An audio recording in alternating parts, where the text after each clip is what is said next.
Closer look at a new bill proposed by state Republicans to address the PFAS problem. State Senators Robert Coles and Eric Wimberger are among the Republicans backing this bill. PFAS contamination has become more and more of a priority the more headlines it makes around the state, and it has made quite a few. Jason Zimmerman looking more closely at this bill today. So the first question, Jason, is pretty obvious, right?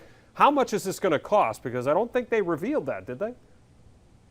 No, Chris, they have not revealed that yet, and that's a conversation that is going to take place in the weeks to come. Now, in my conversation this morning with State Senator Eric Wimberger, he tells me that that was intentionally done because they want to let the Joint Finance Committee work things out. They're looking at the budget right now. They're going to have to see how much money is available that they can put towards this effort. Clearly, the Republicans do want to put some money towards it.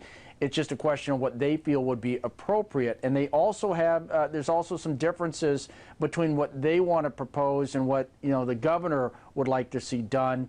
And, the governor, as we talked about, is pledging $106 million. It'll be interesting to see whether Republicans are willing to match that or if their number comes to be significantly less than $106 million. But, of course, that's all going to be playing out in the next few weeks. Well, Jason, I guess the good thing here is that both sides agree that this is, in fact, a major problem here in the state. The governor has already put a price tag on it, like you said. Looking at the proposal from the Republicans and then what the governor announced in his budget address, the things that he'd like to do, have you found any common ground? Well, the biggest thing that both sides would like to do is to devote more money towards testing. I mean, municipalities are spending a lot of money to test groundwater, to test wells and so forth, to ensure that it's not contaminated by PFAS.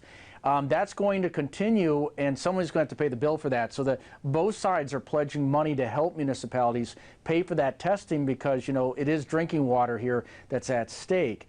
What is a little bit different here is you go beyond that. The governor would like to pledge more money also for people to respond to these contaminations incidents or to these suspected spills to be able to get on the ground faster and to do that type of research. He also wants to pledge more money on advertising and public awareness so that people are aware of why this is important and what they need to be aware of when it comes to PFAS contamination.